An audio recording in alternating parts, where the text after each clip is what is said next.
রাজনীতি শুধু মিথ্যে প্রতিশ্রুতি, মানছি না মানবো না, কাটছে সময় কাটছে দিন, রাজ্য শুধু বাড়ছে ঋণ, তাই প্রতিবাদ চলছে চলবে।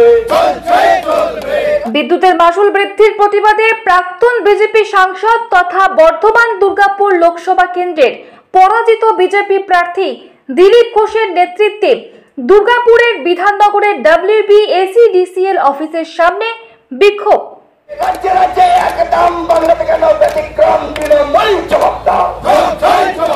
বিদ্যুৎ মন্ত্রী মঙ্গলবার সকালে দুর্গাপুরের বিধাননগরের ক্লাব সেন্টার্সের সামনে থেকে একটি মিছিল সংগঠিত করা হয় বিজেপির স্থানীয় নেতৃত্বের তরফে। আর সেই মিছিল বিধাননগরের WBACDCL দপ্তরের সামনে পৌঁছালে সেখানে এসে সামিল হন বিজেপির প্রাক্তন রাজ্য সভাপতি দিলীপ ঘোষ। উপস্থিত ছিলেন দুর্গাপুর পশ্চিম বিধানসভা কেন্দ্রের বিজেপি বিধায়ক লক্ষণ ঘোষ সহ স্থানীয় বিজেপি নেতৃত্ব। এদিন বিজেপির তরফে বিধাননগরের WBACDCL অফিসের বিদ্যুৎ দপ্তরের আধিকারিকদের সাথে দেখা করে বিদ্যুতের মাশুল বৃদ্ধির প্রতিবাদে একটি স্মারকলিপি দেওয়া হয়। পরে সাংবাদিকদের মুখোমুখি হয়ে দিলীপ ঘোষ জানান, আন্দোলন করছি তার মধ্যে বিদ্যুৎ মাশুল, পশ্চিমবাংলা সবচেয়ে বেশি বিদ্যুতের বিল নেয়। আমরা মমতা ব্যানার্জি বা তার পার্টির স্লোগান শুনেছি, এগিয়ে বাংলা এগিয়ে বাংলা। কেবল বিদ্যুতের বিলে এগিয়ে বাংলা, কেবল জিনিসপত্রের দামে এগিয়ে বাংলা, খুন ধর্ষণ লুটপাট দুর্নীতিতে এগিয়ে বাংলা, নাকি মানুষকে পরিষেবা দেওয়ার দিকে এগিয়ে বাংলা হওয়া উচিত? তো এই ব্যাপারে বিদ্যুৎ বিল বাড়িয়ে এগিয়ে বাংলা আমরা চাই না, তাই রাস্তায় নেমেছি। এর আগে আমরা গণতন্ত্র বাঁচাও নিয়েও বিভিন্ন জায়গায় আন্দোলন করেছি। আমি আসানসোলে গেছিলাম, তো গণতন্ত্রের গলা টিপে দিয়ে এখানে গণতন্ত্র নাই বলে দিল্লিতে চেঁচানো একটা ফ্যাশন তৈরি হয়েছে। গান্ধী মূর্তির নিচে বসে প্ল্যাকার্ড নিয়ে আন্দোলন করে তারা এমপিরা, আর এখানে পশ্চিমবাংলা এলে বিরোধী পার্টি সাধারণ মানুষের গণতান্ত্রিক অধিকার হরণ করা হয়। নির্বাচন এলে ভয়ে থাকি আমরা, নির্বাচনে নমিনেশন করতে দেওয়া হবে না, নমিনেশন হলে প্রচার করতে দেওয়া হবে না, প্রচার হলে ভোট দিতে দেওয়া হবে না, ভোট গুনতে দেওয়া হবে না, এই বিচিত্র গণতন্ত্র। আর তারপরে কর্পোরেশন একটা দুর্গাপুর, লক্ষ লক্ষ লোকের বাস, তারা পরিষেবা থেকে বঞ্চিত 2 বছর, কারণ এখানে নির্বাচনই হয়নি।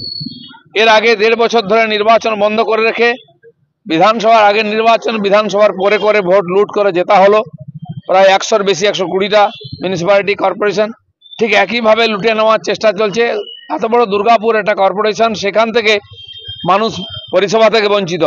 আমি আসছি, চারদিকে জল রাস্তার উপর দিয়ে যাচ্ছে, ড্রেনের ব্যবস্থা নেই, ড্রেন থাকলে পরিষ্কার নেই, আলো বাতি রাস্তাঘাটের অবস্থা খারাপ, সমস্ত রোড খারাপ, আর সমস্ত হাইওয়ের উপরে চাপ পড়ছে, হাইওয়ে ভেঙে বুড়ো হয়ে যাচ্ছে। আমি বর্ধমানেতে 1 ঘন্টা দাঁড়িয়েছিলাম এখানে আসার আগে, এই পরিস্থিতি তৈরি হয়েছে। কিছু বললে দিল্লির দিকে হাত দেখানো হয়। আলুর দাম কেন বেড়ে 50 টাকার কাছে চলে যাচ্ছে সেটাও কি মোদিজি জানেন? সবজি, ঢেঁড়স, পেট্রোলের দাম এখানে যা তার চেয়ে অন্যান্য রাজ্যে 15 টাকা কম, কেন 100 টাকা পার হয়ে গেছে পেট্রোল এখানে? তার জন্য কেন মমতা ব্যানার্জি ট্যাক্স কম করছে না পশ্চিমবাংলার মানুষের দুঃখে? কানতে পারেন, চোখের জল গড়াবেন, কিন্তু ট্যাক্স কম করবেন না, পুরো পয়সা নেবেন। সব জায়গায় কাটমানি খাওয়ার অভ্যাস হয়ে গেছে।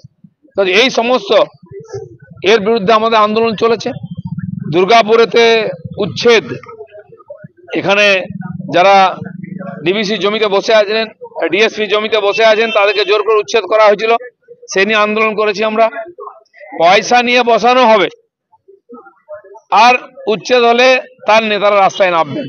আপনারা দেখেছেন দীঘা রামনগরে, সেখানে যাদেরকে পয়সা নিয়ে টিএমসির নেতারা ওখানকার এমএলএ বসিয়েছিলেন, পার্টি তাদের উচ্ছেদ করছে, ফরেস্ট ডিপার্টমেন্টের জায়গা তারা উচ্ছেদ করছে, সেখানে মন্ত্রী চলে এসেছেন সামনে এবং মহিলা অফিসারকে যা নয় তা মুখে বলেছেন, তার জন্য তাকে পদত্যাগ করতে হয়েছে। কেন এই ধরনের পরিস্থিতি তৈরি হচ্ছে?